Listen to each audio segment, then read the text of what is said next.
Well, good morning, everyone. My name is Dr. Wood. I am a literacy faculty member in the School of Education and have the honor to serve as the chair for the Virginia Hansen Committee. On behalf of the committee, I would like, and the School of Education in partnership with Arts Opportunity and the San Marcos Writing Project, I'd like to welcome our faculty, teacher candidates, CSUSM students, classroom educators, administrators, community members, and guests. We're so glad you are here this morning. We are so thrilled to have Dr. John Spencer here with us today to talk about project-based learning for all. Now I'll take a moment to tell you about today's event sponsor and partners. This is Virginia Hansen, and Virginia Hansen dedicated her life to being the best teacher possible for the children in her care. As a cooperating teacher, she helped numerous student teachers hone their skills. In 1998, the Virginia Hansen Endowment Fund was established in the School of Education at CSUSM through the generosity of Mr. Victor Hansen. It is intended to honor the work and memory of his wife, Virginia Hansen. The School of Education uses part of the endowment funds for curriculum materials in the CSUSM Hansen Library located on the 5th floor of the University Library and sponsors the Virginia Hansen Speakers events. Over the years, speakers have provided innovative practices for current and future teachers. And in this way, the Hansen family is assured that Virginia's legacy lives on in the hearts and minds of teachers in San Diego. The Spring 2022 Speaker Series is dedicated to Virginia and all teachers who devote their careers to engaging, empowering, and enriching their students. Our next partner is Art Equals Opportunity. Art Equals Opportunity is led by Dr. Goldberg and is a research-based movement that provides leadership training, literacy residencies, summits, workshops, art integration boot camps, and special events for educators, parents, youth, and teens, and arts providers. Arts Equals Opportunity focuses on providing access to the arts for all children through exemplary educational practice based on arts integration and arts education. To learn more, please explore their website, tools, and follow Arts Up on social media and stay connected through their upcoming events. Our next partner is the San Marcos Writing Project.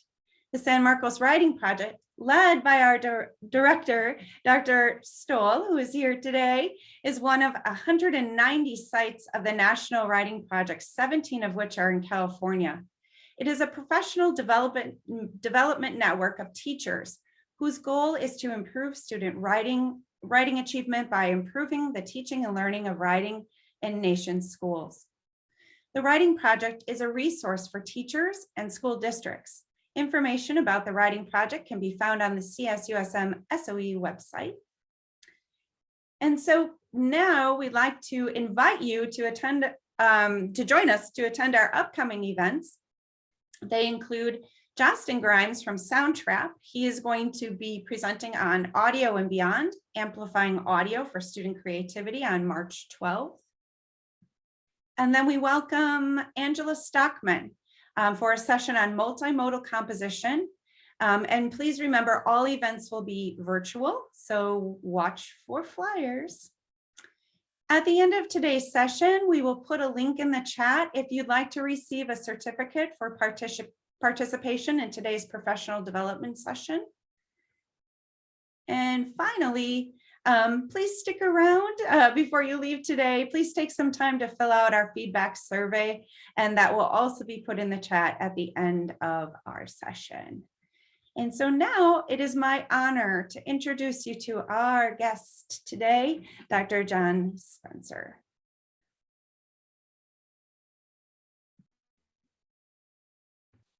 All right, good to be here. Hello, everybody. I would love for you, just if you would, to start with, in the chat, if you would share just what you're hoping to get out of our time together. I know it's not a ton of time, but I love just getting some initial ideas, some feedback, getting a pulse for what you're hoping to get out of our time together. And while you do that, oops. Ooh. I just want to put out this disclaimer that I share anytime that I'm sharing some ideas. My goal is to talk about what works, to share some ideas, to share a broad framework for project-based learning and why it should be accessible to all students.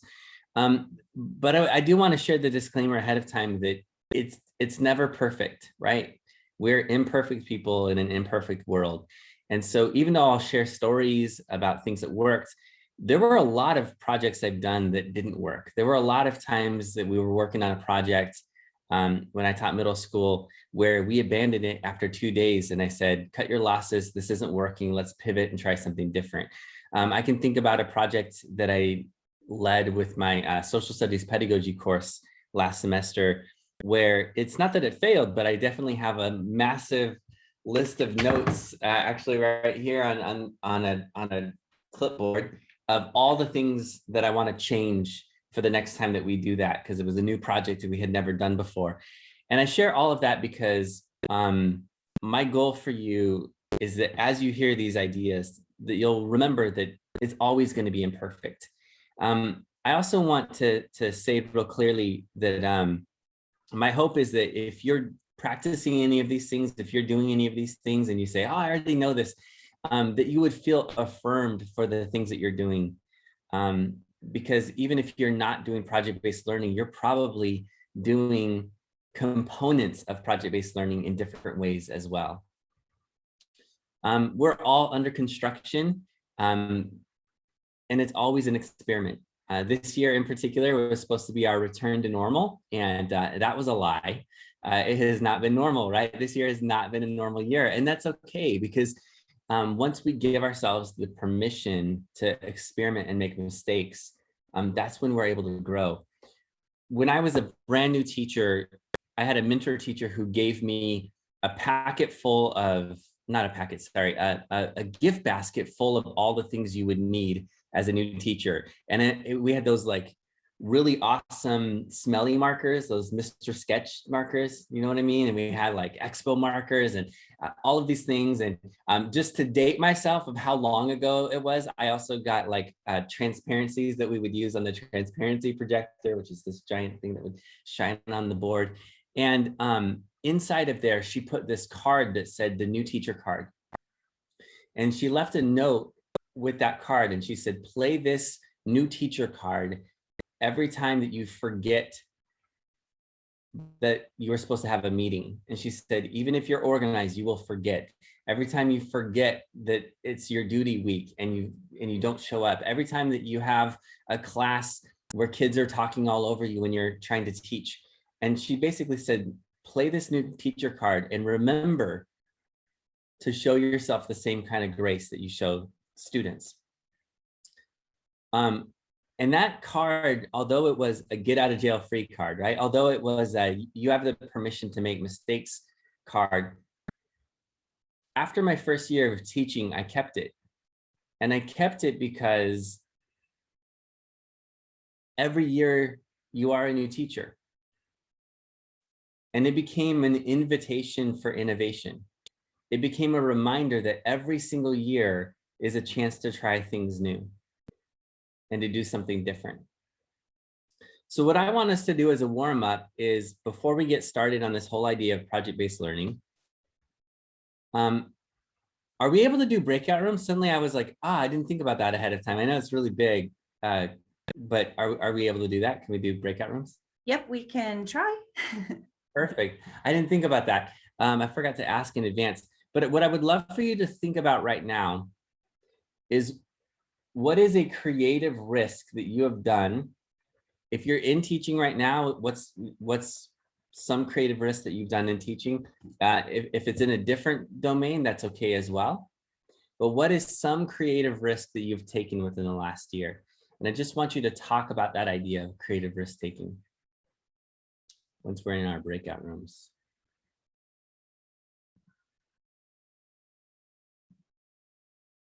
John, how many people would you like in the breakout rooms? I think 4 to 5 people would be great. All right. It's giving me 6 to 7, so, or 5 to 6. So we'll do that. That's fine. That Okay, works. awesome. Perfect. All right. We'll just do a couple minutes, and I just want you to share a creative risk that you've taken within the last year.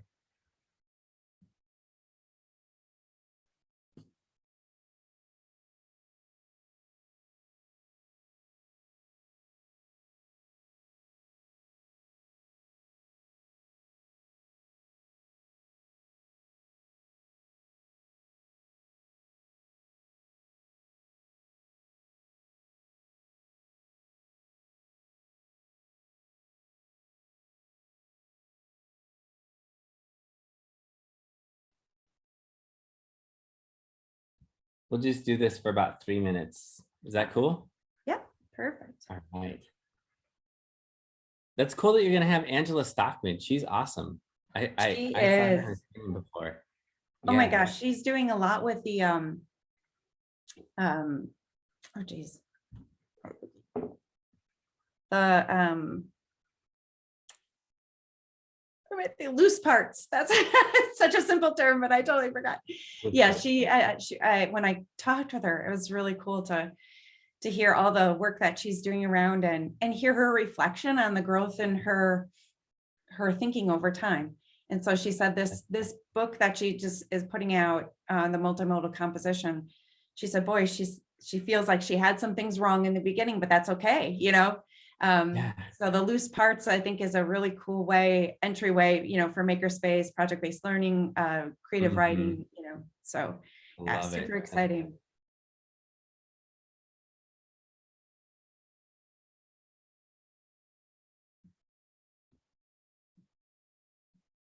Yeah, when I taught my last 3 years in the classroom, so much of that resonates for me because my last 3 years in the classroom, I taught STEM and um, journalism. Those were my two. That's awesome. And I taught them both in a makerspace that was also, it was makerspace / studio. And I think a lot of people would have thought that they didn't fit together. Like, well, why do you have a green screen and a podcasting area and then circuitry and this and that? And to me, like, you'd be hard pressed sometimes to figure out which class was going on if you walked in. Is this STEM right now, or is this journalism? But I loved it. I loved the interdisciplinary side of that, and I mean, I never thought about that whole idea of multimodal, but yeah, that's what it was. I love it. Exactly. And I think it's, you know, and literacy is the foundation, you know, it's like that is the root. And then we can build, you know, but it's still reading, writing, listening, and speaking, you know, have all that stuff that's happening in maker spaces and STEM studios. So that's awesome. Yeah, it was a lot of fun. I enjoyed having that space. And what are you teaching now, John? I'm teaching a little bit of everything. So I teach our main lesson planning course. So all of what I'm teaching is basically the MAT program. So people that are getting certified for teaching. So I teach a class focused on kind of like professional identity, and then when it's about policy and equity and some of that, and then social studies pedagogy, which is really focused on project-based learning, lesson planning, assessment, and that one's the assessment course that's really honed in on like student-centered assessment rather than just the general assessment course. One classroom management course. So I mean, it's a little bit of everything. But if there's a focus area, it's probably the project-based learning side. We can probably send people back in from the breakout room now. All right, sounds good.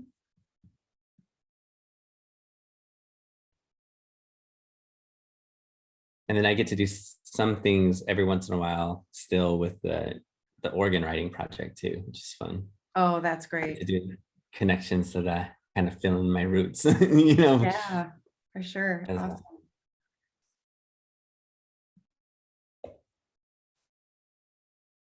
All right. And seeing people streaming in, which is perfect.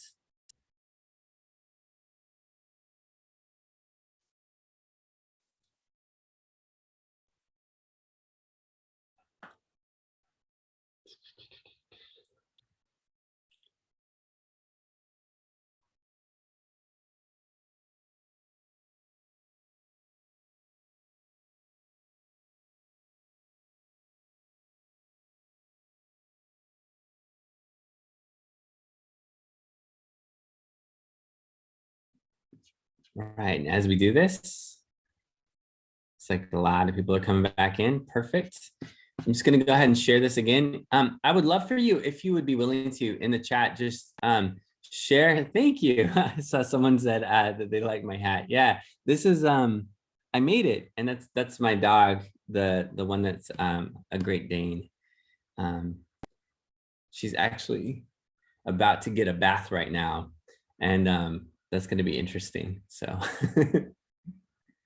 we actually have a mobile groomer for that reason, because she's so big. All right. Oh, someone said I have 2 Great Danes. Aren't they the best? They're so fun. Our other one is Greyhound, which I really love Greyhounds too. I can tell I'm a big dog person. I would love for you to share just any creative risks that you took over the last year, and just share it in the chat. And while you do that, I'm going to briefly tell you my story from the student side of how the first time I ever did project-based learning. And I'm going to say this pointing out that I don't think my teachers called it project-based learning.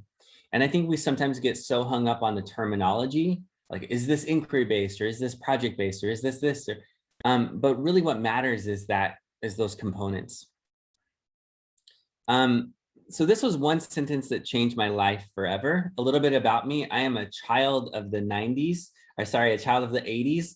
I am more than excited about tomorrow's Super Bowl halftime show. It's going to be way fun. It feels like it's aimed exactly for an audience of like John Spencer. But I was born in the Ice Age. It's a time when we learned how to stop and collaborate and listen. This was cutting edge. This was the best technology that we had.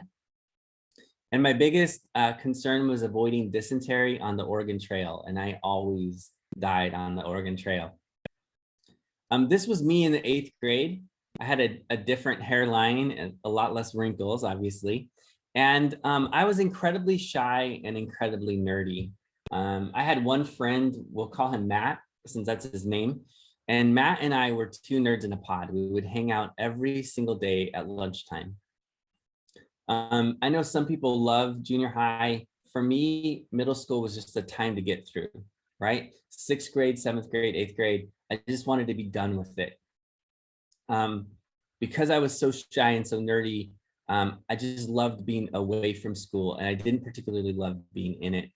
And every single year, when I would hang out with Matt in 6th grade and then in 7th grade, he always had perfect attendance, right? He would be the congratulations on your immune system certificate. He would get that every single year. And it worked. My plan was to be completely invisible and to have my one friend and to just do my time. But then it was the first week of school, probably actually the 2nd week of school. And Matt was sick. It never occurred to me like that he could get a cold and be gone. And I remember walking into the cafeteria and looking over at the place where he and I always sat for lunch, and he wasn't there.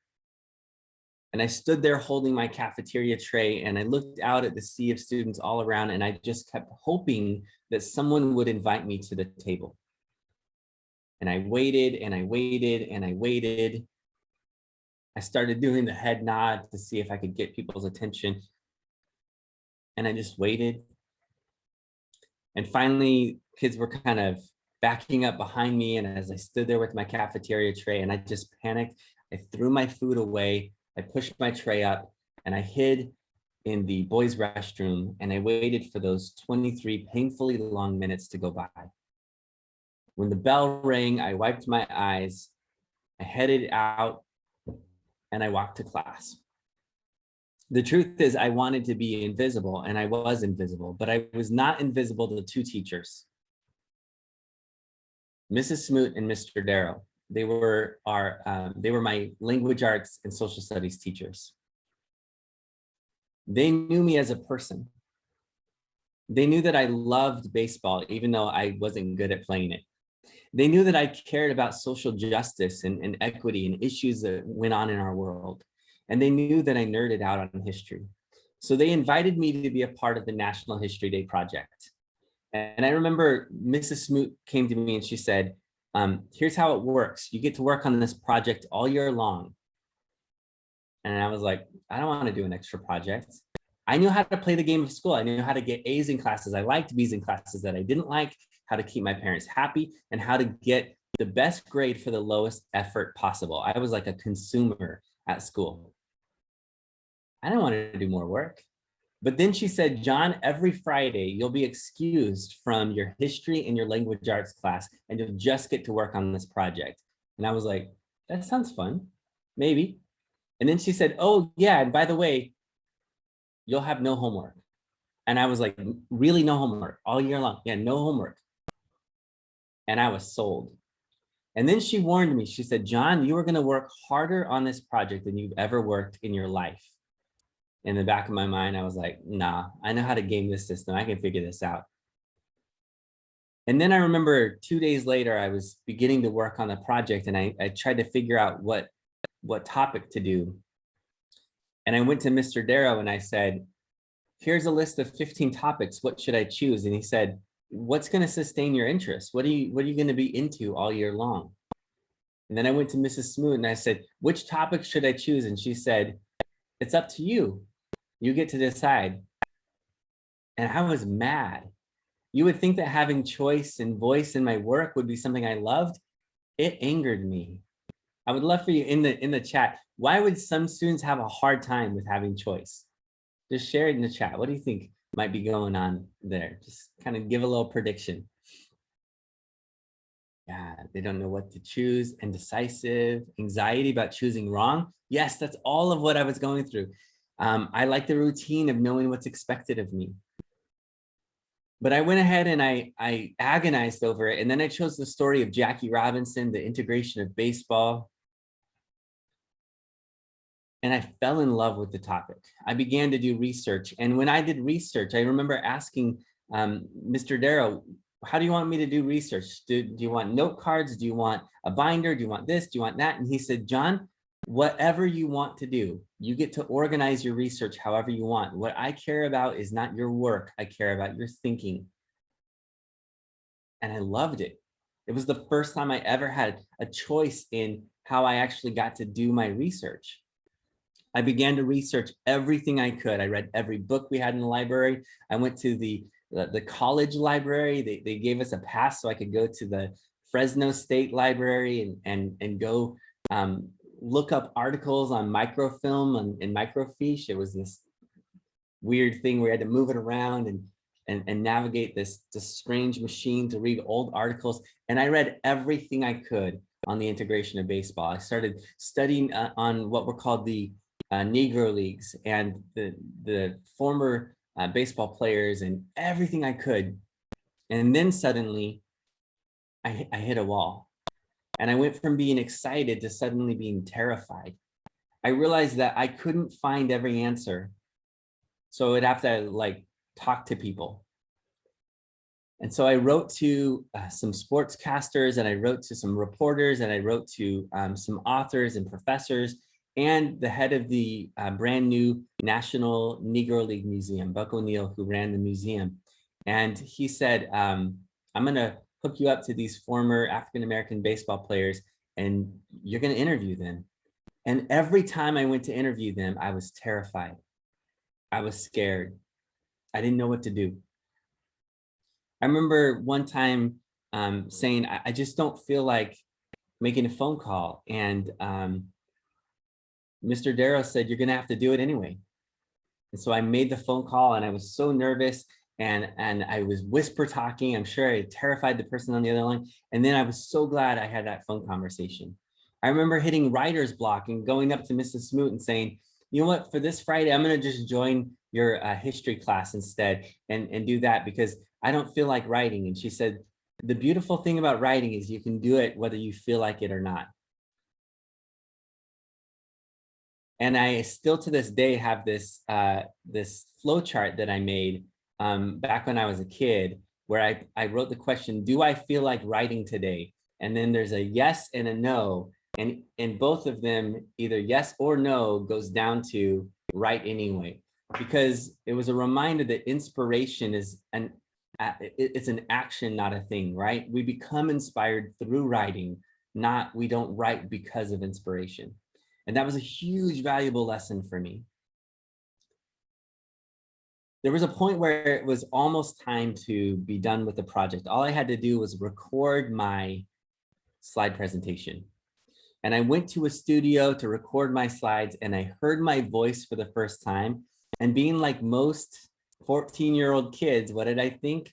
My voice is horrible. There's no way I'm gonna let anyone hear this. I can hear how nervous I am. Oh my gosh. And I looked at Mrs. Smoot and I said, I cannot present in front of the class. And she said, yes, you can. When you hide your voice, you rob the world of your creativity. And I'm not gonna let you do that. So I got to re-record it about 4 or 5 more times until we finally got a take that was right. And then it was time for me to present. About 2 weeks later, I had to present to my class. And all I could think of is, what if it goes wrong? What if there's mistakes? What if people don't like it? What if on this big loop? At lunchtime, I hung out with Matt. I came back from lunch. The room was dark. Kids came in, the slide presentation, I turned it on, I put my cassette in the boombox, and I was ready to go. But I was so nervous that my hand was shaking, and I clicked backwards on the slide carousel, and it went backwards instead of forward. And then I tried to go forward, and it wouldn't let me go forward. And suddenly everything I'm afraid of is happening. Awkward silence, a smattering of laughter. And although it feels like an eternity, it's only about 10 seconds into the presentation where I finally have it. Click. Muscle memory kicks in. Click. Pulse pounding, heart hammering. Click. I've got it. And when it's done, to my surprise, the students actually cheer. They stand up and give me a standing ovation. Now, I don't know if Mrs. Smoot had told them that they had to cheer for me. I don't know any of that. But what I do know is that gave me creative confidence. And I went up to Mrs. Smoot and I said, I know it's too late to join the competition, but if there's any way possible, I want to join the district competition and be part of the National History Day project. And she said, it is too late. The paperwork was due 2-3 weeks ago. I'm sorry. But the good news is your mom filled it out a month ago, so you're good to go. And I got to participate in the district competition. And then I got to go to the California state competition. And then I got to go to the national competition. And although going to Washington, D.C. and presenting there was scary, it was nowhere near as terrifying as that one first moment that I presented in front of my classmates. Now, the reality is she was my hero. Actually, both of them, both Mrs. Smoot and Mr. Darrow were my heroes. They still are. And yet the reality is, it was the first time I ever did project-based learning, but when I first began as a teacher, that wasn't my own story. I wanted to teach with project-based learning, but I was a tour guide teacher instead. I decided where we went. I handled the resources. I tried to be relevant. I held the curriculum map. My style of teaching was very traditional. The reason why is, as a teacher, although I wanted to do projects with students, as a new teacher, I was completely terrified. I would love for you to share, what fears do teachers have when it comes to doing project-based learning? So if we think about this for a moment, if they know that they want to do PBL, they know that they want to do meaningful projects with students, what are some of the fears that they might experience? And if we could have people in the breakout rooms again, just talking about what are some of the fears that teachers might experience?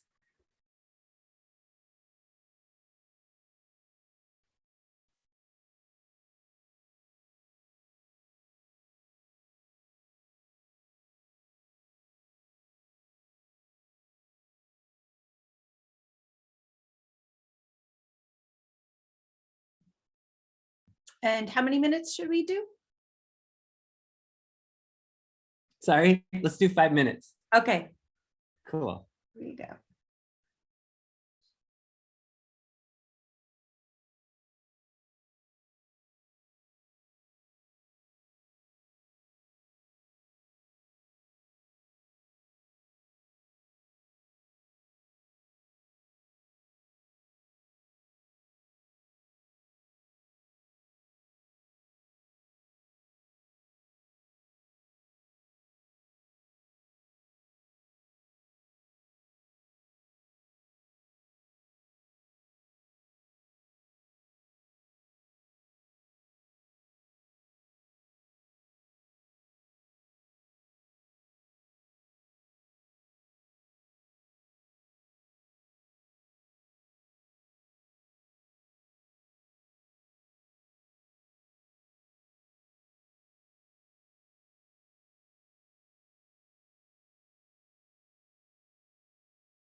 So any thoughts right now? Anything I should adjust or anything?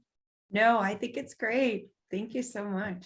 And I found your resources. I sent it to you in an email. You have edit. So when you're done looking at it, if you just want to give me the okay, and I could change to view only and send Okay. out. I had the thought, I was like, oh, this probably feels real boring to you since it's like a repeat of last year. No, no, not at all. Not at all. That's why it was so great.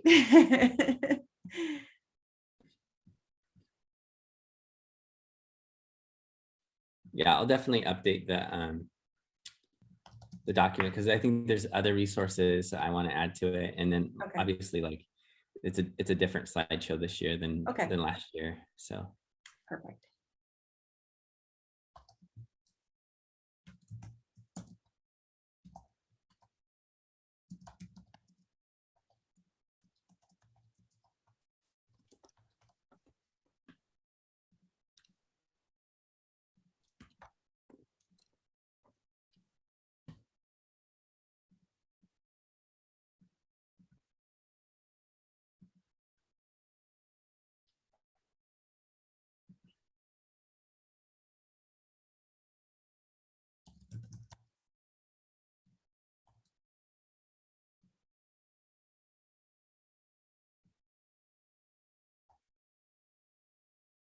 It's a great turnout today, though. yeah, it was pretty good. 16. That's great. So you said you guys are near San Diego, is that right? Yeah, we're about 40 minutes up and inland a little bit. Oh. Nice and warm. Yeah, is it? I was gonna say, is it warmer when you get more inland like that? Mhm. By 10 to 15 degrees, always. Yeah. It's nice. Yeah. We have had a surprisingly sunny week because this is normally our cold rainy season Okay. in Oregon. We get lots of rain. So when I say sunny too, I mean like blue skies, not a cloud in the sky today. Like, I'm Wow. looking around, it's like it is unbelievable. So yeah. Yeah, I think here too, it's been really nice actually. And clear. Usually it's not Yeah. as clear as it's been. And where I live, like the hot air balloons go up every morning at like 7 o'clock. Cool. So it's just been so beautiful to watch them. And I'm just like, wow, it's really good for mental health and disposition to have a nice blue sky, sunny day. Oh, I know.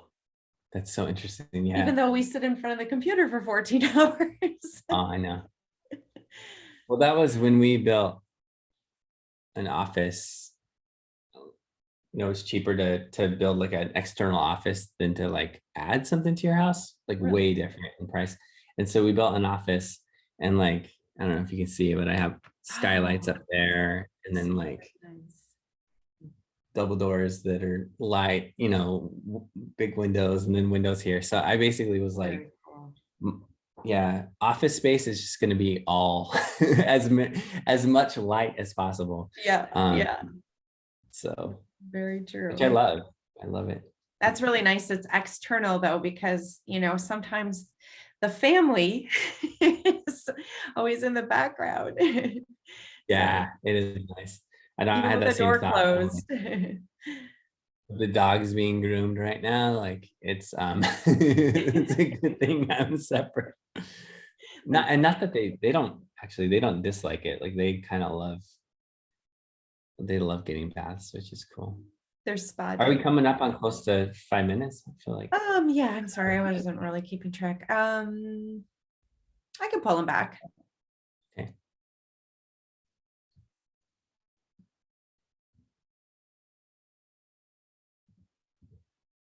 I kept track last time and I didn't this time. There are definitely times that I have allowed the dogs to be here when I was teaching. And there was one moment where the Great Dane,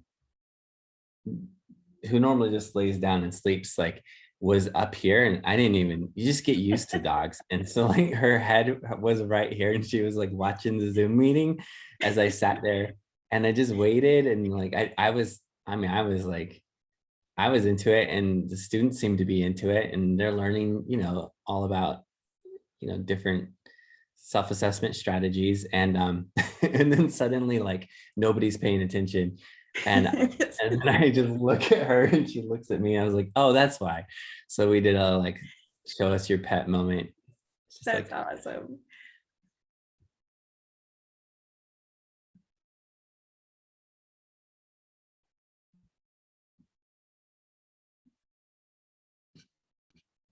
yeah, one student like held up his cactus. He was like, this is a Spike. This is my pet.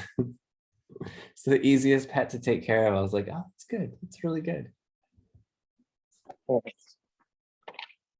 I know All Lori's right. always got her cats walking across her screen all the time. So funny. All right, everybody. Welcome back. I would love for you in the chat, if you would just share some Try to trends see with different variety of approaches. that you saw. If people could share some of the fears that that people in their group talked about. So what were some trends that you saw?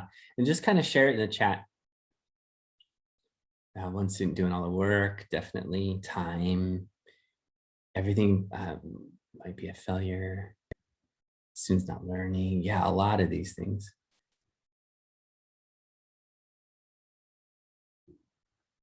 They won't be interested. And one of the interesting things about this, I love that folks are sharing right now. I'll get this back up. I'm just going to go ahead and share my fears that I had as a teacher as well. So for me, these were my fears. The kids might talk the whole time. What if I don't align it perfectly to the standards? What if it takes up too much time? The time piece was really interesting because that was a little bit of a double standard. No lesson I ever taught fit within the time frame, right? Like in a traditional environment, guess what? Especially when you're new, and this was my first year of teaching, we never covered all the stuff that I thought we could cover, right? But for some reason, I was more worried about projects in that domain. What if kids talk the whole time? What if one student does all the work? I love that someone brought that up. What if they're just don't do the work at all? What if they fail the test? We had high stakes tests. 60% of my teacher evaluation was based on test scores. So I felt it. I'm a new teacher. You hear like this is, they call it probationary period. So it's like, oh, it's really scary. What if I'm not good enough? All of that. What if my principal judges me? What if my peers judge me? All of these fears that I felt. And so I had this uncertainty that was there that I couldn't get over. Being a tour guide is very certain. You know exactly where you're going. Doing a project feels really uncertain. And I kept asking myself, what if it fails? But I was never asking the question, yeah, but what if it works? Because the reality is, if I'm not sure it will work, then that's often the beginning of innovating in your own practice. If I do know that it's going to work ahead of time, that's when I get the status quo. Now, the truth is we need both status quo and innovation. We need best practices and we need next practices. We need to have that overlap. So I'm not saying everyone needs to go do project-based learning all the time, but trying something like this is often a chance to innovate in our practice. For me, everything changed with our documentary project. The way it worked is I had 3 weeks where there was a group of students testing for state testing. And during our state testing, kids could not leave the classroom. So you had one group during the entire time. I had the students who were highly energetic, was the way that it was termed, but they were the ones that couldn't test with the rest of the students. So I needed something that would be engaging. So when they were done with testing, we worked on filming a documentary, doing research, going through the research process, creating slides, creating videos, creating scripts that they would record. And in the end, they would do a documentary on the topic that they wanted to choose. I asked the students whose story isn't being told. And because in our community, it was Phoenix, Arizona, and there had been these really controversial things going on in our neighborhood around immigration, they said immigration was the story they wanted to tell. They didn't want it to be about policy. They didn't want it to be about politics. They wanted to say, could we tell the human story of what it's like to be immigrants and relate that back to the history of immigration in America? So we began from a place of cultural humility. The topic that they chose was immigration. And I fortunately had an amazing librarian who, even though it was testing week, came in and she taught them about research and she taught them about information literacy. And so although this was a social studies project, it was interdisciplinary and it was all tied into this idea of research. That project, when it was done, we ended up showing it to the entire school. And it became the beginning of a whole set of projects. The students created their own term. We called it Social Voice. That was the name of our blog and website. And eventually we called it Social Voice Media. And they came up with the tagline, Our Voice to Our World. They drew all of the images here that you can see. It's a little bit dated. You're probably noticing the podcast. That's the old school version of what a podcast used to be listened to on. And it was the beginning of a whole movement of doing project-based learning. One of the things that I truly believe is that all students deserve access to meaningful projects. That first time, I was so worried about classroom management, but it was actually easier to manage a class, even though this was a whole room full of students who were known and labeled as troublemakers. And when it was done, students in my regular social studies class said, hey, could we do projects like this too? And I said, yeah, let's go ahead and try some projects. And then I was teaching reading intervention and we were doing this very prescriptive reading intervention and we were seeing no gains in reading intervention because it was this curriculum that was a lot of skill practice, but no actual reading. I don't know if that ever happens. It was a lot of very regimented skills and students were not engaged. And I said, could we try doing projects in reading intervention? And so then we started doing blogging projects and podcasting projects in reading intervention. And this was an experiment. I went to the principal. I said, can I try this for 1 month? And we'll see if we see an improvement in the benchmark tests. And what I experienced is what a lot of the research and data has demonstrated again and again, was that actually project-based learning led to higher student achievement scores. My biggest fear turned out to be something I really didn't need to be afraid of. Now, why was that the case? I would love for you to share. Why do you think kids would actually achieve more during projects than in a more traditional way of something like reading intervention? Just share it in the chat. I would love to see what folks think. Yeah, motivation, buy-in. Yeah, it's meaningful for them.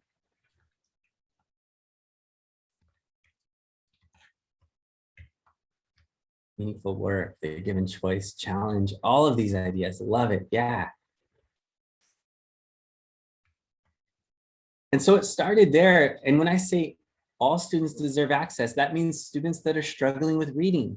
We don't have to just teach the basics first and then do projects. We can learn the basics through the projects. And that was a big paradigm shift for me. It also meant things like making sure that ELL students had access to project-based learning. So including sentence frames and sentence stems, doing a short grammar lesson on verb tense formulas, front-loading vocabulary. But once those structures are in there, my ELL students could thrive in project-based learning. And I was finding that it was actually reducing the affective filter. And so the goal is to get them to see and redefine empathy so that they're really seeing things from a different level. Now, when this is the case, there's a lot of soft skills that students begin to develop.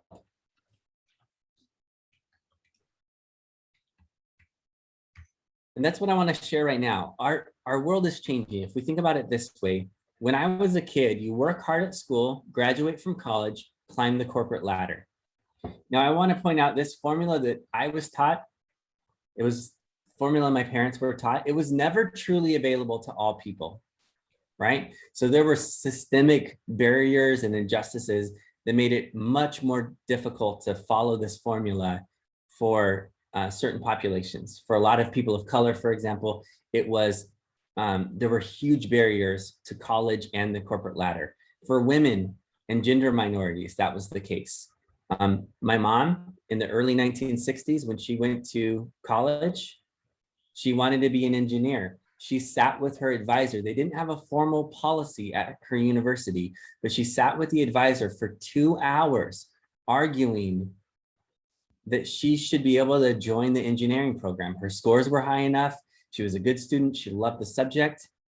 And in the end, after 2 hours, they convinced her that if she joined their program, she would make a lot of the men in the program uncomfortable. Jeez. And so she switched from that to nursing. Wow. And I don't mean that to say, you know, that nursing is bad. It is fine, but that's not what she wanted to be. So I want to point out, this formula was never fully available to everyone, but it was what we were taught. But the truth is, with automation, globalization, artificial intelligence, we know most of our students are going to change jobs every 5 to 7 years. And the ladder that was so dependable at one time is now a maze. The scary part is that the rules have changed. The exciting part is that our students get to be the ones who rewrite those rules. So what I would love for you to share in the chat right now is, what are some of the skills that students will need in order to navigate that maze? What are some of the skills that they're going to need to navigate that maze? Problem solving, cooperation, collaboration. Yeah. Loving these ideas, critical thinking and social skills, open-mindedness, confidence, perseverance. Such great ideas here. Love the fact that someone said compromise. Yeah. Acceptance of others.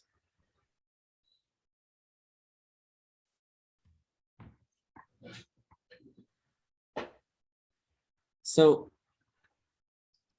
one of the things I think about is they're going to need to be self-directed. They're going to need to be self-starters and self-managers. What we've learned during this time of the pandemic is that students who seem disengaged, it's often less about engagement and more about empowerment. In other words, the students who are really struggling are not students who just don't pay attention. They're students who don't know how to get started and who struggle with being self-managers. In our neighborhood where we are right now, we're in a high school that has really high graduation rates. But the current group of juniors are set to only have a 60% graduation rate. It's a middle to upper middle level income area, an affluent school that's always done well, all that kind of stuff. 40% will likely not graduate high school.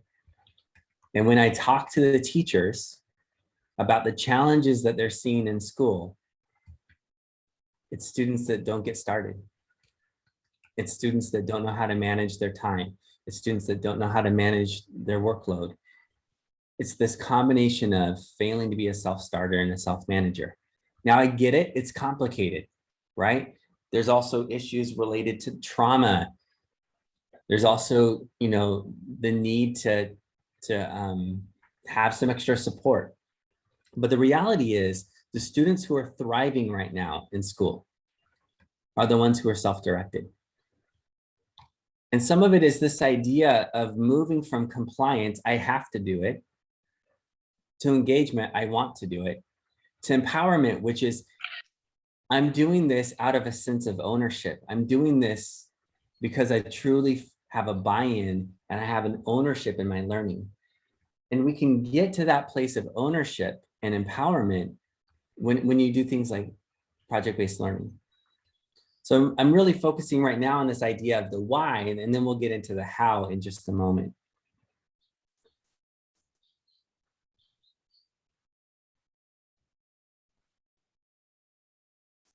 Sorry. I just realized I was on the wrong slide. There we go.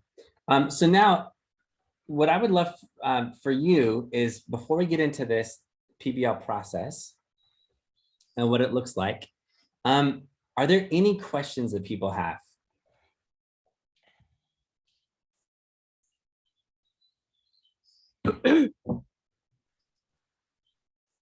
Any questions? You can share it in the chat.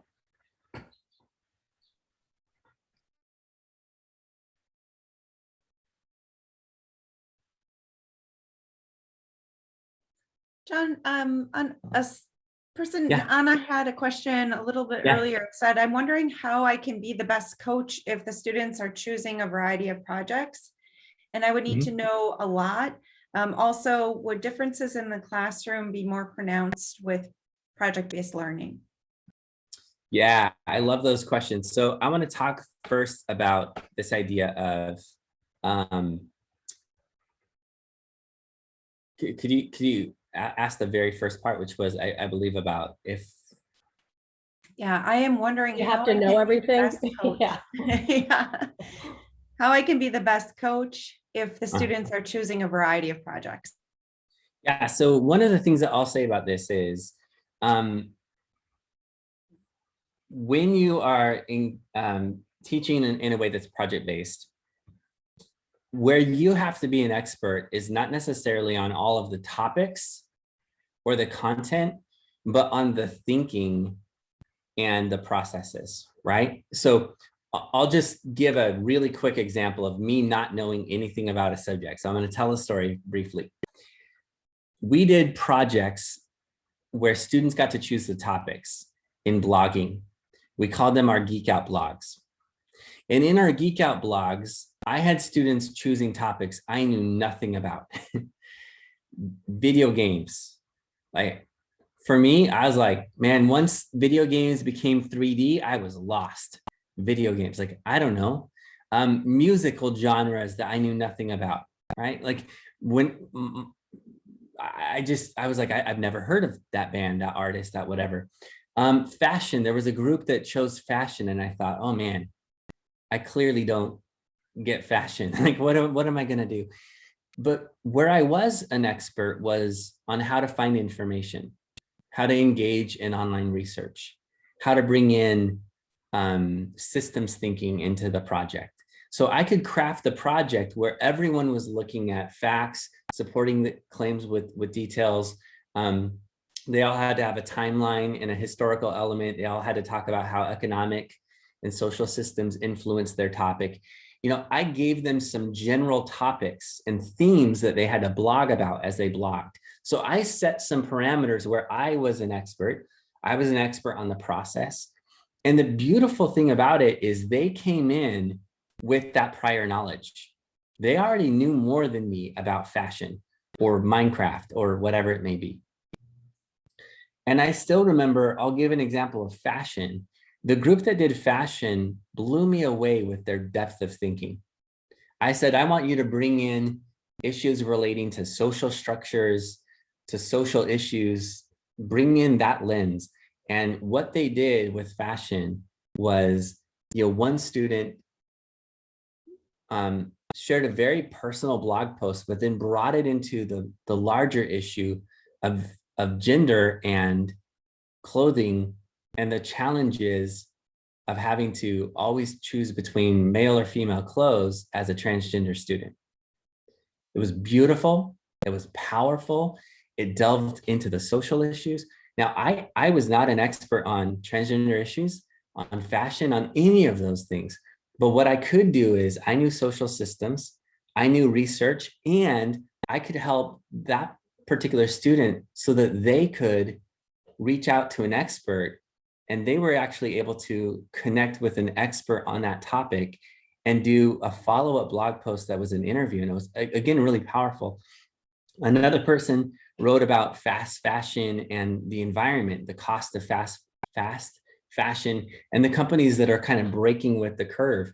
And that particular student not only was able to do that, but they were able to talk to a designer that works for what was the company called? Patagonia, which really focused on sustainable long-term like clothing that's not fast fashion. The bottom line, I knew nothing about fashion, but what I did know was how to help them find the experts. And so my job as a facilitator was to teach them about thinking and to teach them about processes. I hope that answers that question. Yeah. Yeah. And then Dr. Chen had a question. Mm-hmm. You want to go ahead and unmute?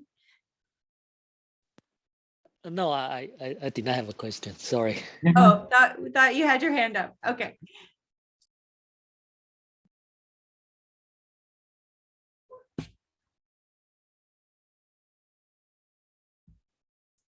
All right. So what I would love for you to do is, I know, I saw it in the chat. Here we go.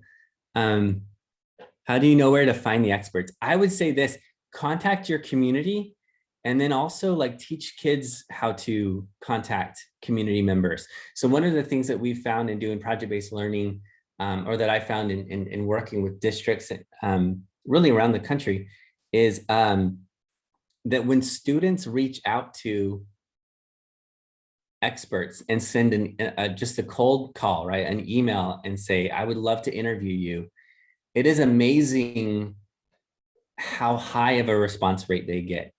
People like to be able to answer questions for students. And sometimes all someone can do is answer 3 questions in an email, and that's still great. Other people, they can do a video chat. And one of the things that I'm seeing is when I was in the classroom as a middle school teacher, we had a hard time with experts because a lot of experts were nervous about doing video chats. Now everyone does video chats, right? Like everybody. And so it's actually a lot easier, especially given how many people are still working from home. We're finding that it's really easy to connect to experts and allow them to interview some of those experts. So I would just say, letting them work the network, you work your network as well, and kind of ask, does anybody just, I remember putting it out on Facebook and saying, anybody know someone who works for a clothing company? And I was like, shoot. And someone was like, well, I have a friend who works for, this company, they might be able to reach out and that kind of thing. And tweet it out, they will answer. I love it. Great point. How do you support diverse learners? We're going to get into that here in just a moment. How can PBL be implemented in a PE class that does not have access to classroom technology, gymnasium, fields, PE equipment? Only idea I can come up is creating their own game. So I want to share a couple of quick ideas for PE. When it comes to doing this in a PE class, creating a game is one of those ones that works really well. Modifying a game works well also. So we had a teacher at the last school I worked at and she wasn't particularly excited about the baseball unit because a lot of the students didn't love baseball and they kind of stood around a lot during the baseball unit. So she worked with another teacher and she had them in their classes redesign baseball to be 3-on-3 and to allow for a lot more movement and to change the field dimensions and the rules so that they learned baseball, but she basically said, turn baseball into a more active sport. Now, I love baseball, so that kind of like broke my heart a little bit, but she was like, baseball's boring, let's fix it. And they redesigned it, and then they used PE as a chance to kind of practice and change it up, which I think can be really powerful. I've had other teachers that I've seen who have done goal setting projects in PE. So they use PE as a chance to do personal fitness and goal setting projects. I've had some teachers who did things like designing movement-based escape rooms in PE, where they move from place to place, they have to run from place to place. So with the goal of how do you create an escape room that also gets people thinking and moving at the same time. So there's a lot of little creative things that you can do in PE that can fit into that as well. I love, making it such a great show. All right, so I'm gonna go ahead and get into this PBL process right now. So the first part was really focused on the why. And now as we think about this PBL process, there's usually a provocation, a starting place for project-based learning. And sometimes it's gonna be a product that students are gonna do. And so when I say a product, it could be, my students knew that they were gonna film a documentary. That's a product, right? When we did NaNoWriMo projects, students would do a novel. And when I say a novel, in my case, it was shorter than most novels. They all had to do 30,000 or higher was where we set the word count for their novels. But they knew that they were going to write a novel over the course of the month of November, and they would plan it out during October. So sometimes you have a product in mind.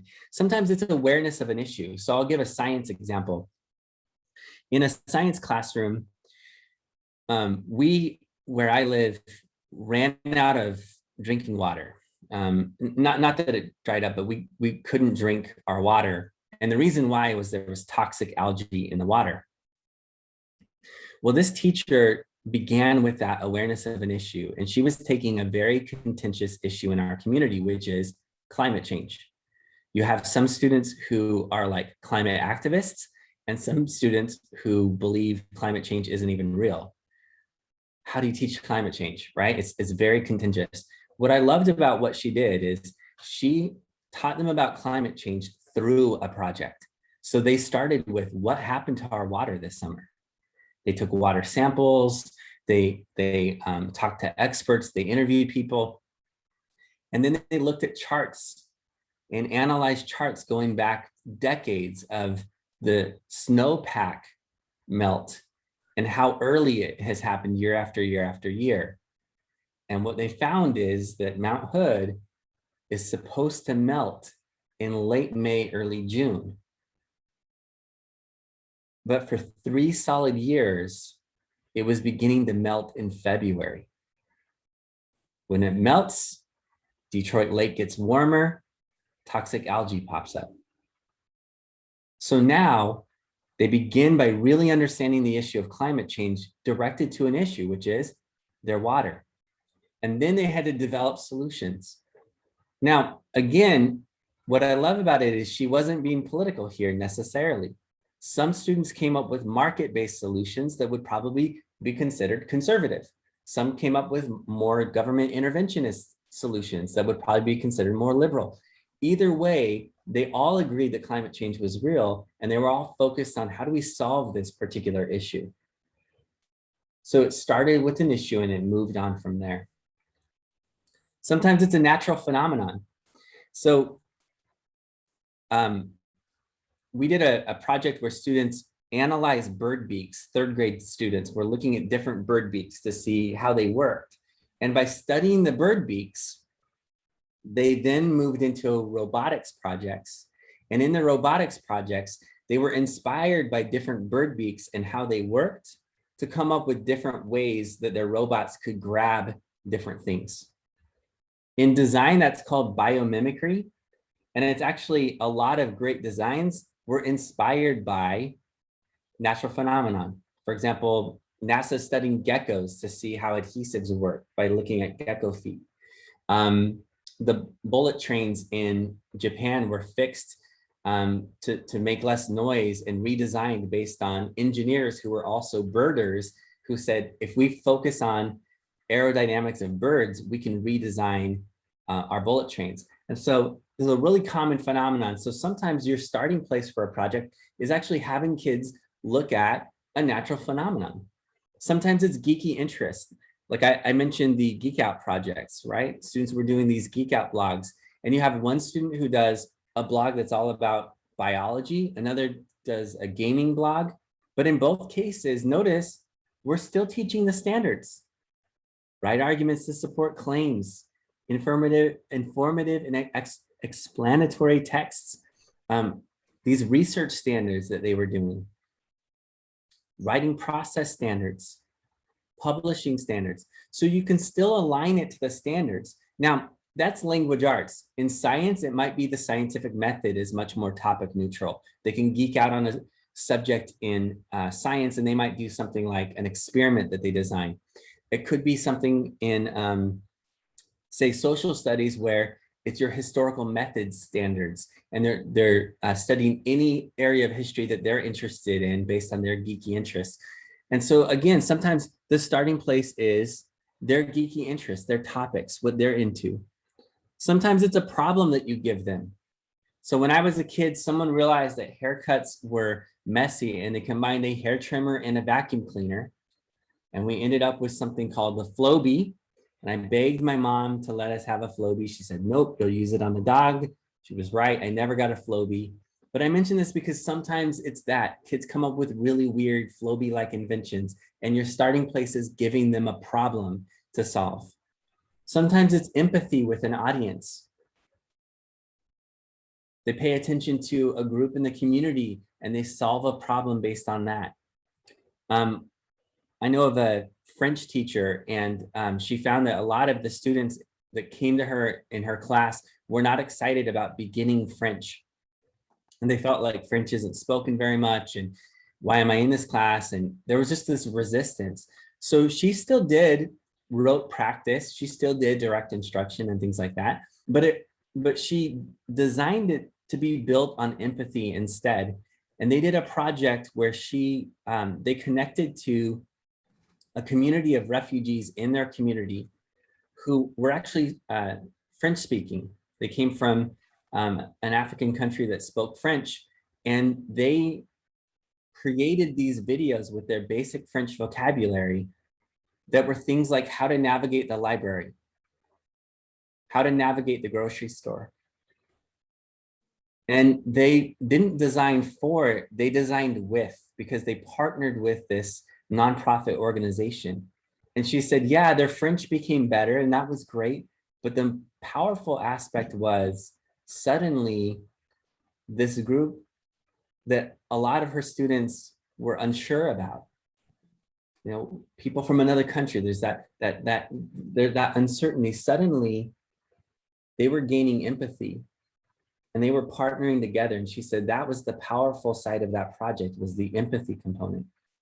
Or I'll give a math project example that I know of a teacher in rural Nebraska, and she was looking for an audience for these board game projects, and they did a family night, and it was okay, but it didn't go great. And the goal was to learn about probability and those types of standards in math. And the students created these board games, but the second year that she did it, she had them partner with a nursing home and a senior center. And they really began to build empathy with their audience. They found, for example, that the biggest barrier for board games for their particular audience was bad text contrast and small font. And so they not only designed these board games with the people in mind that they were working with, but they also in turn advocated for new board games that would be bigger font. And they reached out to different board game companies and gaming companies to see if they would be willing to create some better board games, because they found that some of the people that they talked to missed playing some of these games. And so sometimes it really starts with that place of empathy and saying, we're going to build empathy with our audience. And that adds a layer of authenticity. So what I want you to do right now is I'm going to, after you kind of think about these ideas of your starting place, I want you right now on a sheet of paper, and we're going to be kind of do this silently for a moment. I want you to come up with a list of as many project ideas as you can. As many project ideas as you can.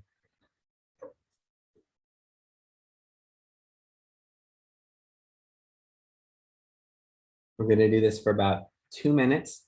And then Dr. Wood, in 2 minutes, could we put people in breakout rooms? They can just share it round robin style. Absolutely.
About 1 more minute for thinking, and then I'll open up the breakout rooms.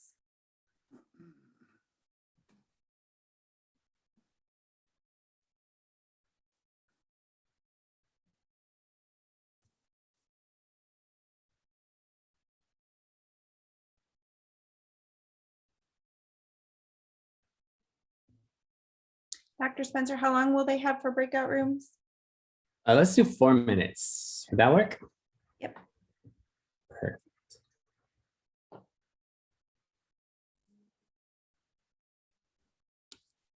All right, I will open up the breakout rooms.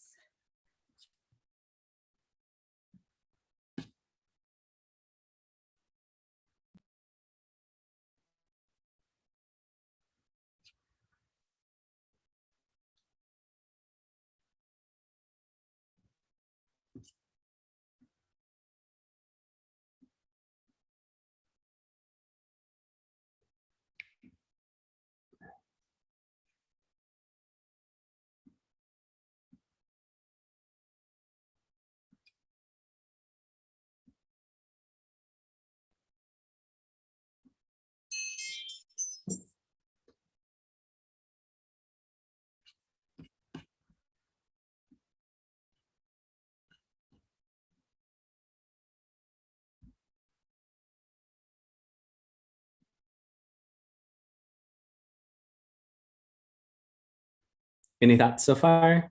Just No, this is great. Huge connections, and I'm loving the more you throw in the literacy and the content interdisciplinary. And then we've got students from our educational technology class. It's a foundational where they learn about design thinking principles and different ways, you know, it's very entry level, but yeah, very good. And the sustainable development goals and global competence is something we've been working on. So integrating with literacy, social studies, and science. So this is perfect. perfect. Cool. Hoping they're making the connections.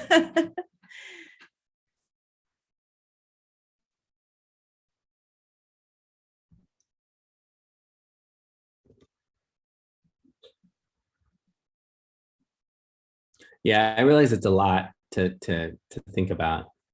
But we did, I did a lot of pumping them up for this. So they saw a lot of your resources already, and we talked about the processes. And so a lot of them come with a lot of background knowledge, about 60 of them. And then I know Dr. Chen's students, they've been working on design thinking. So and just the whole process. So Awesome. we're good. And then I also have my master students here. I see a lot of them. And cool.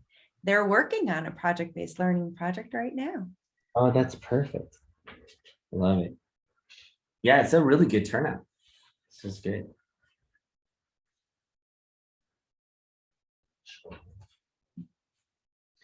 Especially given the fact that it's a Saturday. Well, making it a requirement of the classes.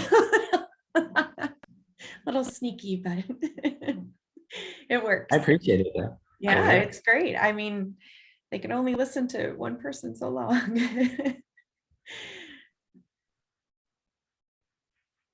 Yeah.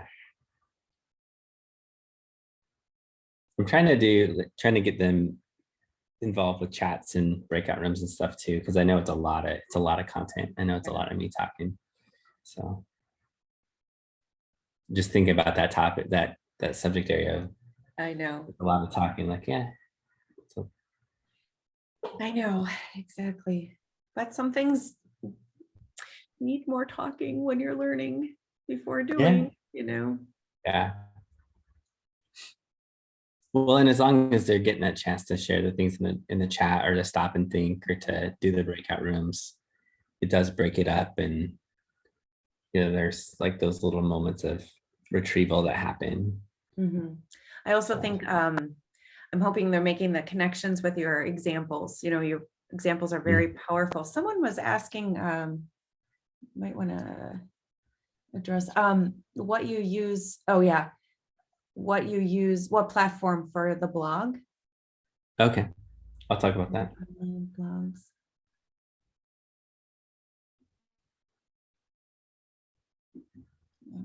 Do you want me to bring them back? It was about 4 minutes. Sure. Yeah, we do that. 60 more seconds. The 60-second thing came on and then we were bumped back. Oh, sorry, Martha. I wanted to hear what Martha was saying, but we had Martha. Martha can share it to everybody now. We had Chris, it was Martha, Ranji, me, and Jose and Arun. I saw. I'm like, oh no, poor Jose. He's with all He did- professors. he did great.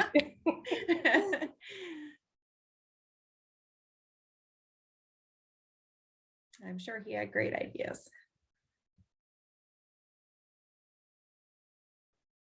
All right. It's like folks are starting to come back.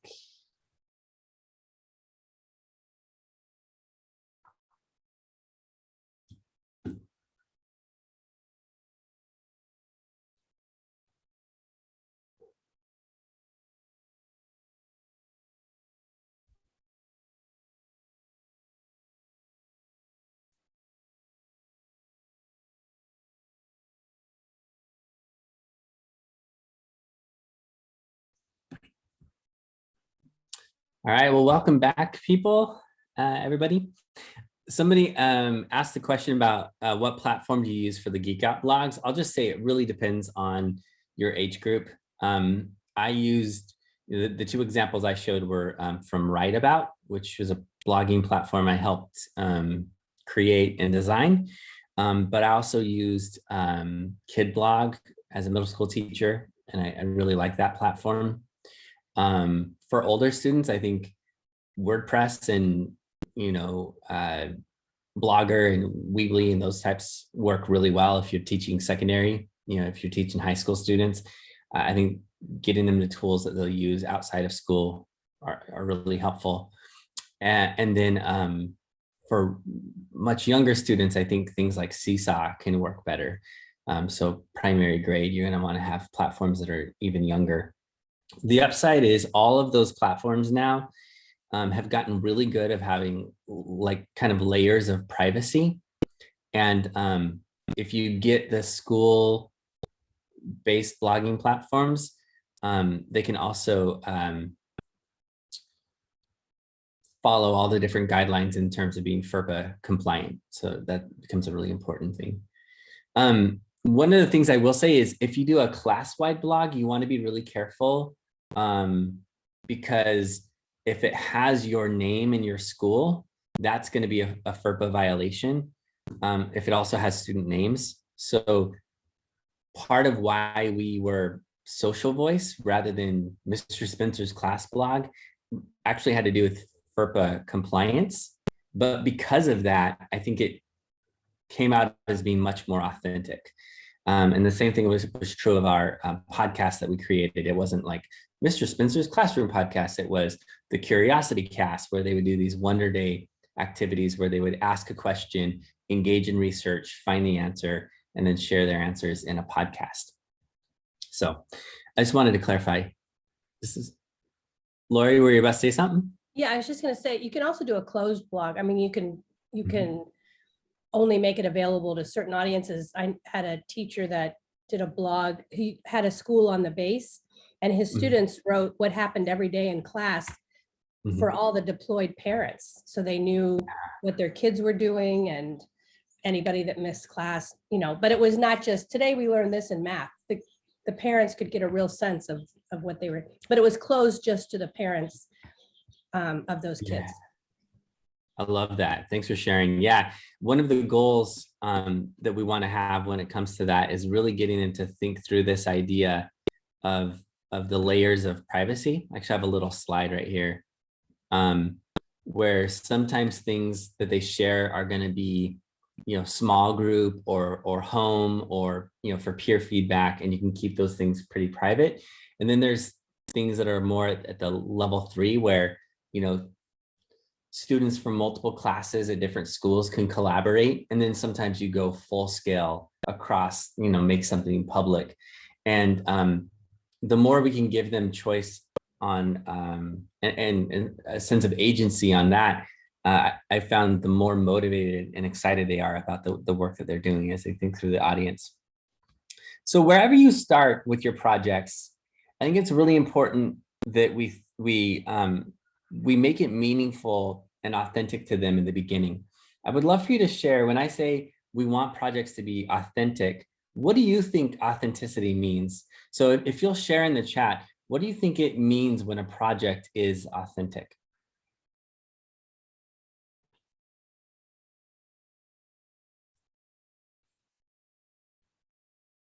Just share in the chat.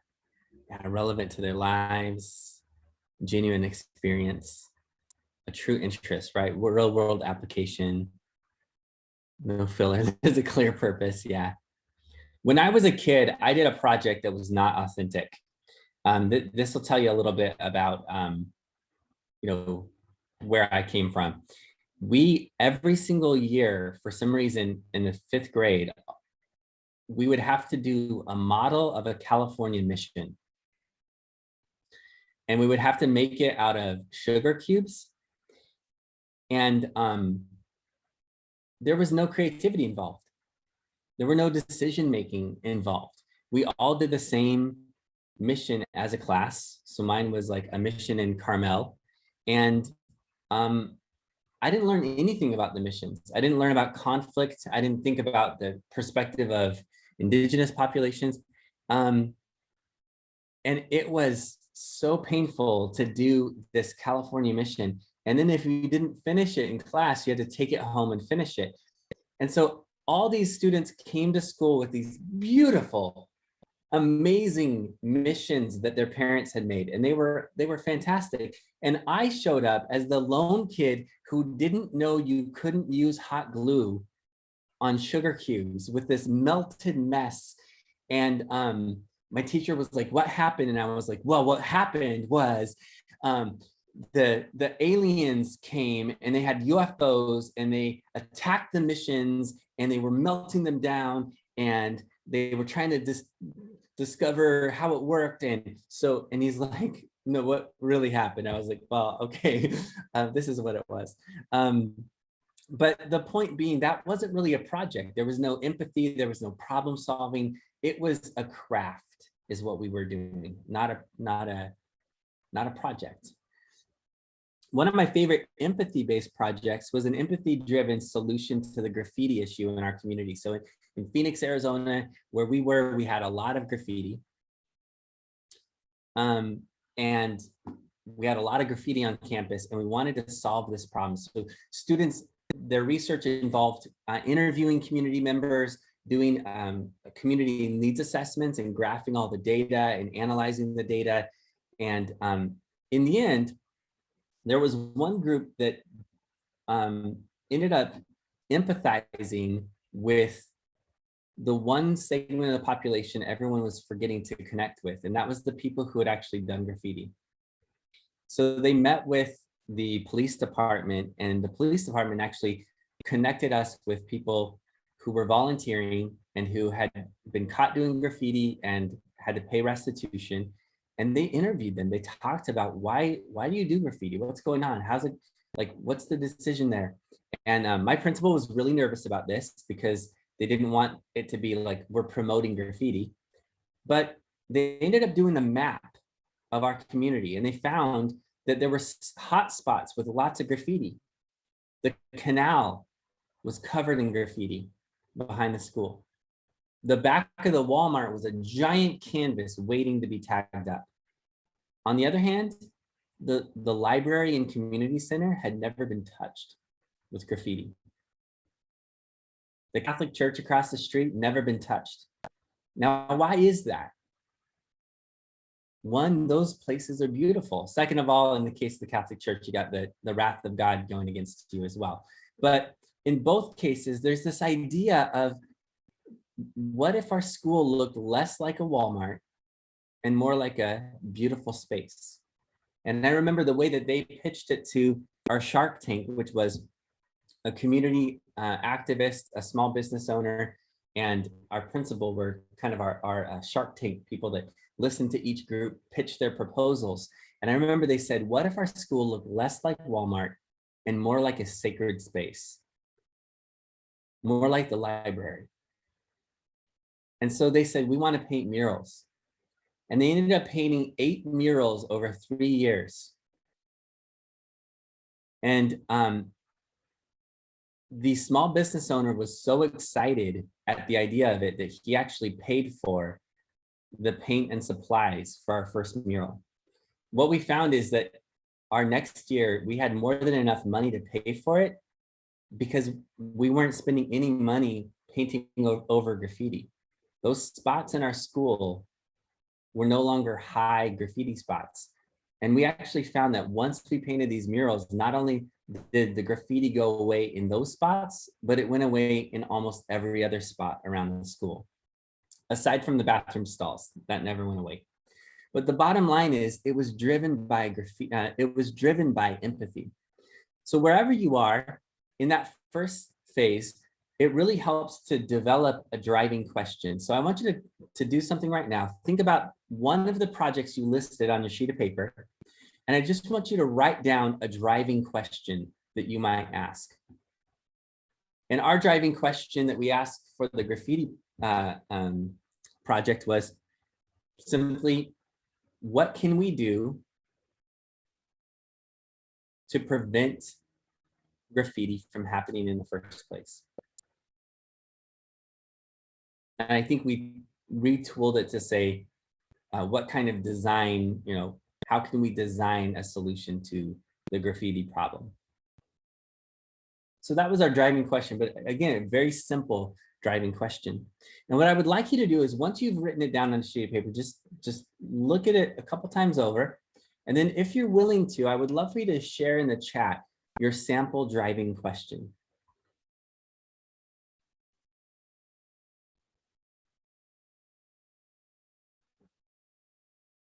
And as you do that, I'll actually just give you about 2 minutes of silence to work on that before we move on, just kind of quietly. John, I know this is silence, but how do you make your visuals? Do you use Canva? What do you use? I actually sketch, this is so old school. I sketch all my drawings on, and then scan it with like an old school scanner. So I sketch my drawings and then I scan it and then I color it using a program. Like I actually use Photoshop to just color it, but you could use Microsoft Paint for that. Okay, so you color with then- Photoshop. Are you able to sketch with a pen on a program I on a just pad? sketch and scan. So I just use like paper and Oh. pencil and then draw and then scan it that way. My kids love making their own. And Yeah. what they use is actually something called a Remarkable. It's a tablet. And while you use it on the tablet, you can see it and it shows up on your tablet, but you can also look on your computer and it shows up on your computer at the same time. And it feels a lot like writing with paper and pencil. And then you can color all of it on your tablet and it shows up in color on your computer. So Yeah, I know. I follow a couple Instagram artists that I don't know what they're using, but they're sketching and coloring right on the tablet. I know there's programs. I didn't. Well, and if you have like I have an Apple Pencil and I Yeah. tried it. I've been there a little bit on an Apple Pencil on the iPad too, so Oh, that can work. I'm just not like- very good at oh, writing on screens. Like I just Uh-huh. something about the tactile feel. I love the ideas that folks are sharing. Thank you for doing that. As we move on, wherever your starting place is, the next place to go is to move into this place of inquiry. And during inquiry, the goal is to have students chase their curiosity. And there's a lot of structures that we can use to help students with asking questions. So one of the things is we can give students sentence frames. I mentioned this before, this idea of PBL for all, giving them question frames for analytical questions, application questions, evaluative questions, clarifying questions, any kind of questions. And notice it's just a sentence frame. Is there a better way to solve blank? Why would blank be necessary? What is the cause of blank? And teaching them about the different kinds of questions can be helpful, but also giving them those sentence frames. And the goal in giving them these sentence frames is that every student has access to this. So I'm going to take just a second to get into an idea of how we make it accessible to all students. And it's this idea of having universal design in our learning. I have a little video that I'll share in the chat about what UDL is and why it's important. It's a little sketch video that I have. But the goal is that you make these scaffolds universally accessible to all students so that every student is allowed to access it. So what does it mean? It means students are going to self-select the scaffolds that they want to use. It could be technology tutorials that you allow any student to have access to. It could be academic tutorials. It could be that when you do direct instruction, you record it as well, and then students can watch it at a slower pace.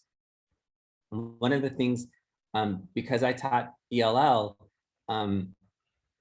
one of the things I found to be really helpful as a strategy is when we would do direct instruction, I could record it, and some students, it would be beneficial to listen to it at a 0.75 pace. So just slowing it down a little bit. Having mini workshops. So when you teach project-based learning, you're still going to have to teach some skills. I mentioned before that the librarian and I kind of co-taught how to do research together. And I, over time, came up with the 7 C's of critical consuming and how we actually go through a slower process of research so that we don't get suckered into fake news. In the process, that takes some direct instruction. So there's still some moments where you do direct instruction inside of PBL. But also, while you're doing this, you can pull students aside and you say, we're going to do a mini workshop on anyone who's struggling with fact versus opinion.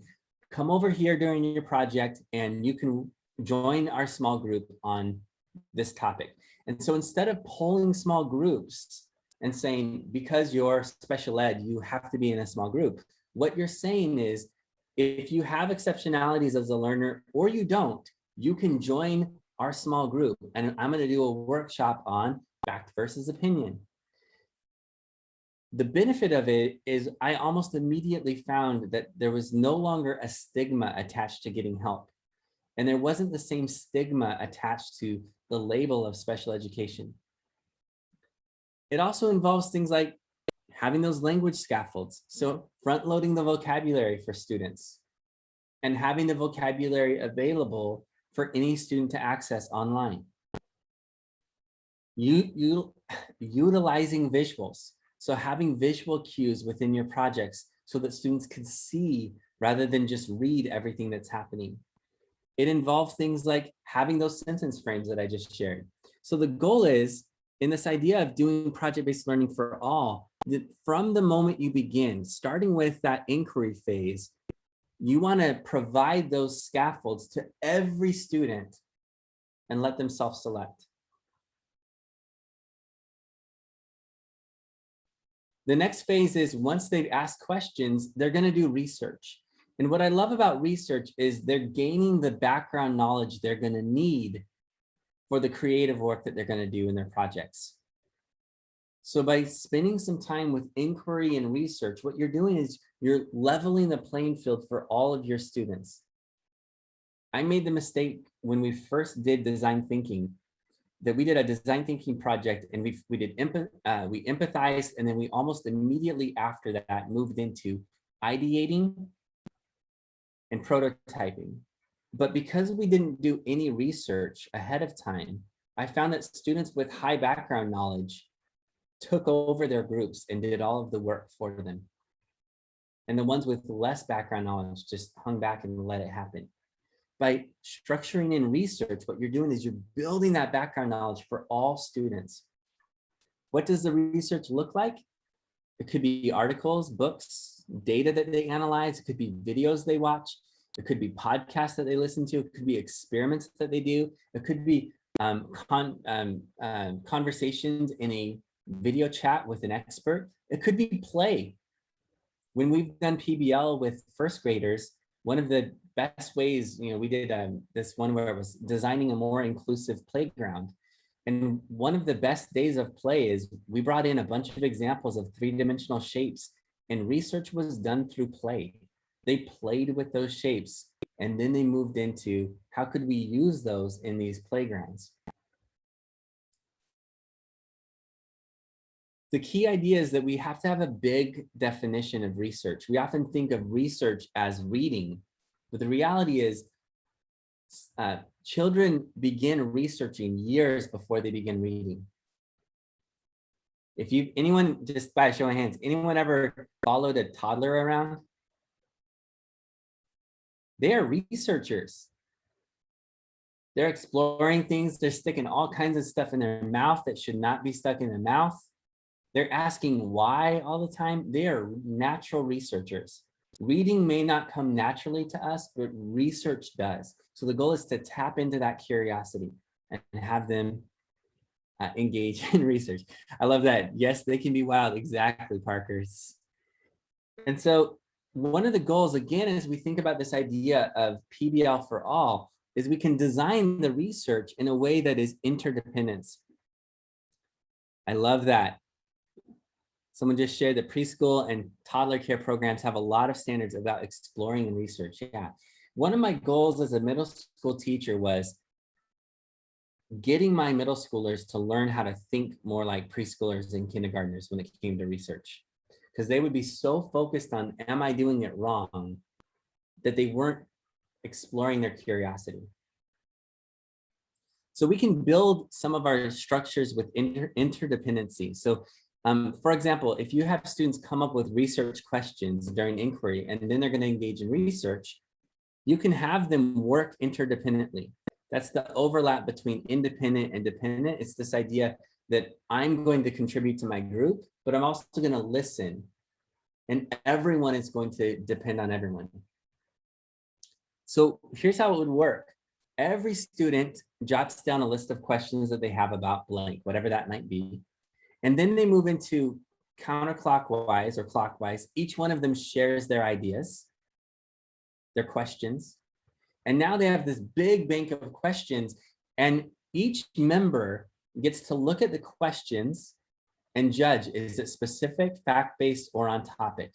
And then your quality control person is the one who typically kind of runs the group. They might get kind of bossy, tell everyone what to do. Their job is actually to stop and listen. They already know what a good research question is. What they need to learn is how to listen.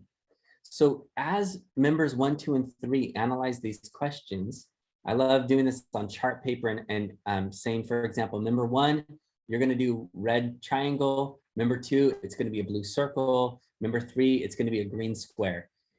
Number 4, every time that there's the 3 shapes, they can then go to that question and circle it, and it becomes one of the group's research questions. They still have a job, but they can only do it after the other members have done this. What I love is that the member who is struggling with research can still participate because they probably know the difference between fact and opinion. They can be member number 2. That member who really knows how to do a great specific research question, they might be member number 1. So it's built in to be mixed achievement levels, but everyone still has to depend on each other. So wherever that goes, the next phase is that they're going to engage in the ideation process. This is where they're generating ideas. We use the term parts to describe it. So they're coming up with their product idea, their audience, their roles, their tasks, and their solutions. There's a great quote from Chris Lehman who says, you know, if you get 15 of the same projects or 25 of the same projects back, that's not a project, that's a recipe, right? So the goal is in this phase, you should be able to see a big difference from group to group or from pair to pair. And through this process, students can also own the project management process. So if we think about project management, they're breaking up their goals, they're setting deadlines, they're implementing strategies, they're monitoring, they're adjusting. I would love for you to share in the chat, what would be the reason for having students do the project management process themselves? Why would it be important that they engage in project management themselves as a group?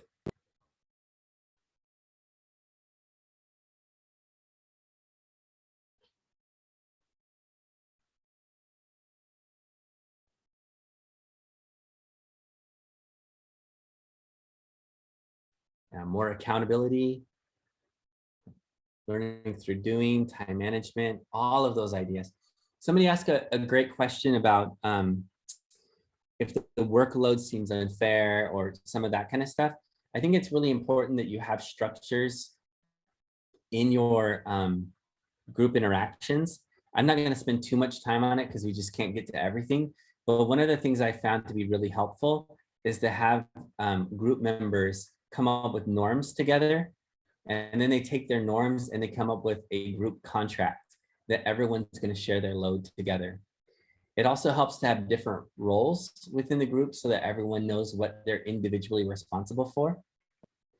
And then the last thing is having a conflict resolution protocol. So in the document that we're going to share, at the end, I'm going to put the slideshow from today, but I'm also going to add the conflict resolution protocol that I use with students, because that becomes often groups are going to fight. They're going to argue. It's going to be messy. And so having a protocol in place to help them own this process of conflict resolution can be really beneficial. There's a lot of ways that they can own this process. For older students, doing a project management log, using something like Trello can work well. But again, there's an age requirement, so this would be more for older kids. For younger students, visualizing the project. So having a big thing of butcher paper with a giant calendar, and then they draw their tasks on sticky notes, and they draw a picture of what I'll do, and then they put it on each phase of the project on the calendar. So they're using a giant physical calendar, and then each day they walk up to the calendar and they grab the sticky notes and they say to their partners, today I will, and they read from the sticky note, when I am done, it will look like blank. And they use this sentence frame to kind of guide the process. When that's done, they're going to move to a place of prototyping. And prototyping is sometimes physical products like our solar kitchen projects that we did. It's sometimes digital products like the blog and podcast and documentaries that I mentioned. Sometimes what they design is a service learning project, and what they're making is not a thing, they're making a difference, right? Sometimes it's a service that they're designing. Sometimes it's an event that they're planning. Now, what if you don't have the best materials? Every roadblock is a chance to solve a problem. Some of my favorite projects have involved duct tape and cardboard. Even when I had a makerspace, we would use lo-fi tools often because something about the hands-on maneuvering of the tools would allow for deeper thinking. It was faster to revise a prototype that was with cardboard compared to, say, a 3D printer where you have to wait a long time, do that, then check it out, and then move again to the next time and maneuver it. When that's done, they're going to move to a place of revision.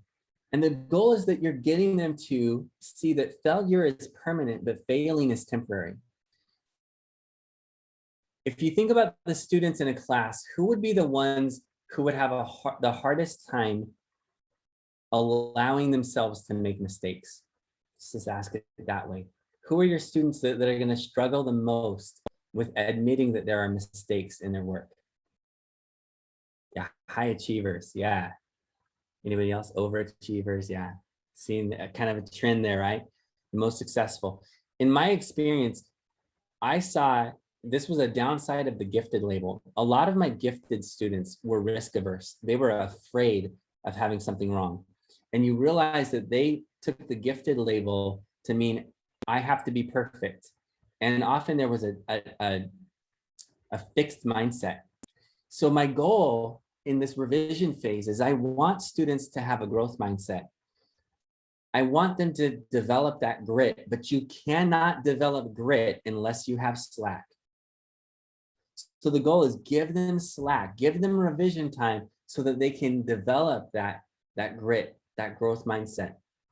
And this comes from failing forward. It's not that we want students to embrace failure, right?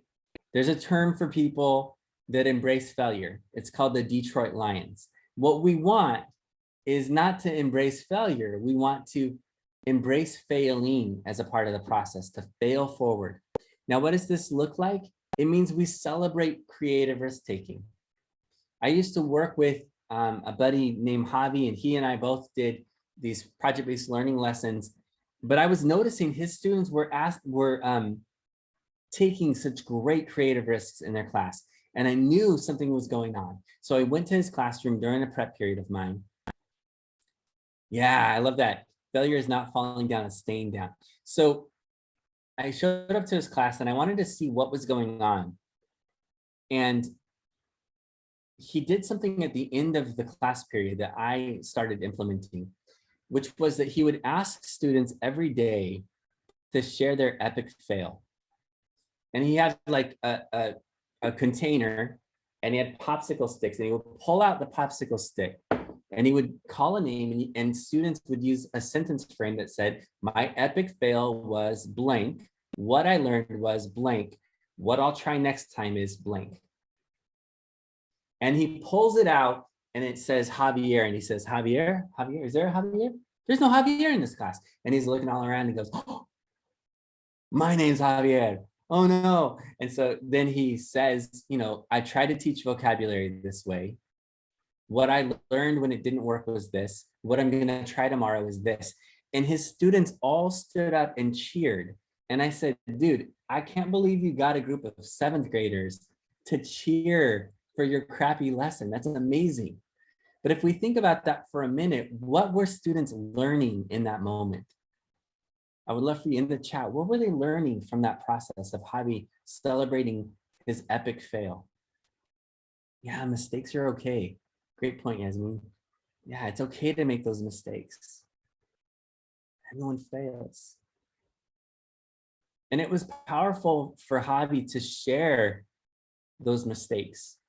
And similarly, even though he was the most eloquent teacher on campus, he would share with his students, because he taught, it was a full ELL group. We had this whole 4-hour block in our state, it was the whole thing. So he had the group of students and all of them were ELL and they were doing project-based learning. And one of the things that he would talk about is the challenges of learning a language, the mistakes that he made in learning a language and getting over the fear of making mistakes. It was the same thing. What he's doing is he's demonstrating humility and risk-taking to his students. And similarly, when I taught math, when I went from social studies to teaching all subjects and I taught math, I actually would tell my students, I have something called dyscalculia and it's hard and numbers are hard for me and math is a challenge for me. But I'm going to tell you, most people who are like me have high math anxiety, but I don't have math anxiety because one of the things I learned is that you can't break numbers. You can't break problems. You can always go back and fix them. And I was so scared to share and be vulnerable with my students about that. But what I found is when I shared that, suddenly the math anxiety of my students went down. There's something about sharing that with students that makes a difference. So what does this mean? It means a lot of this idea. It means having students engage in owning the self-assessment process, having them do surveys, setting goals for themselves, doing checklists, doing any of these self-reflections, concept maps. It means peer assessment. For example, we have a 10-minute protocol. Again, this will be in the resources you have, where students engage in this peer assessment process of sharing, clarifying, giving feedback, paraphrasing, and coming up with their next steps together. It also means having them reflect on their projects. Not every project is going to go perfectly, and that's okay. Some of them are going to be failed experiments. Some of them, they're going to take it and they're going to mash it up with another project and create something new. Sometimes all they need to do is revise their work. Sometimes what they need to do is just refine it and do a few small tweaks. But the goal is that you're engaging in this reflection process as you go. Eventually, it's ready to launch. And what I would love for you to share, again, in the chat is, why is it important that students launch their work to an audience at some point? What is the value in having them launch their work to an authentic audience?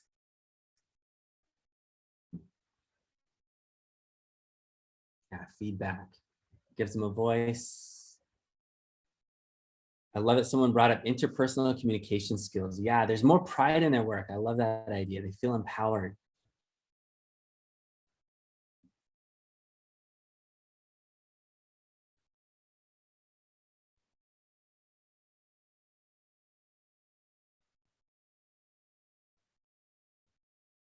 Self-esteem, all these ideas, yeah.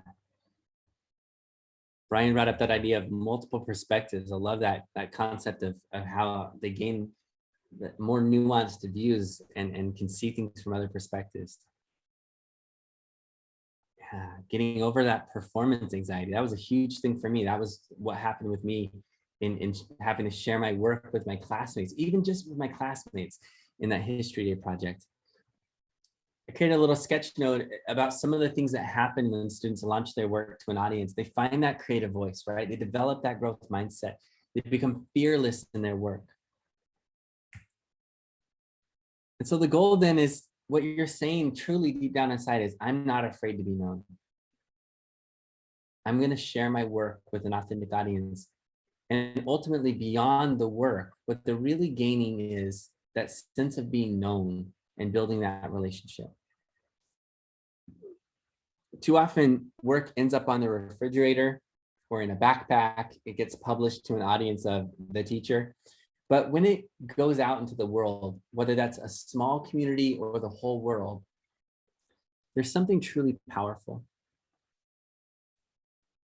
So what I want you to share is as a final piece, we're coming up on the end here, so I want to be respectful of your time.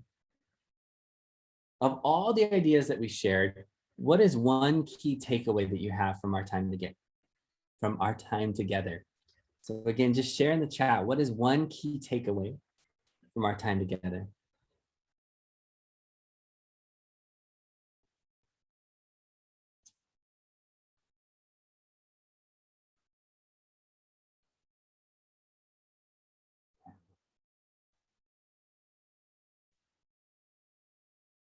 So great to see what people are sharing, craft versus projects.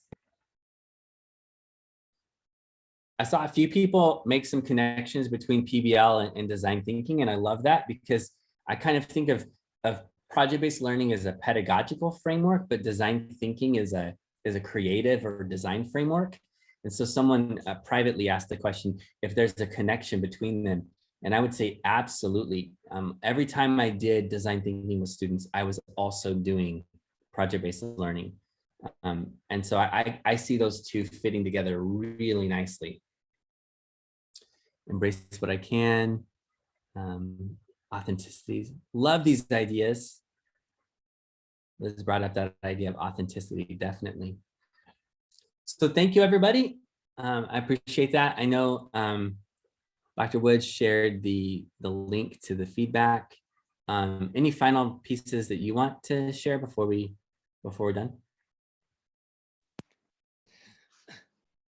I just want to say, if you would like a professional development certificate for today, that link is the Google form in the chat. And as well, please provide us with some feedback from today's event.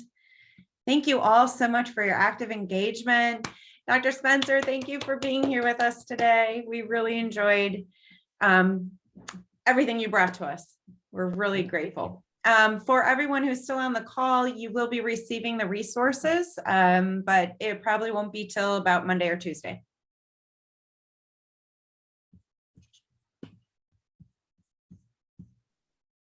Thank you very much. Thank you.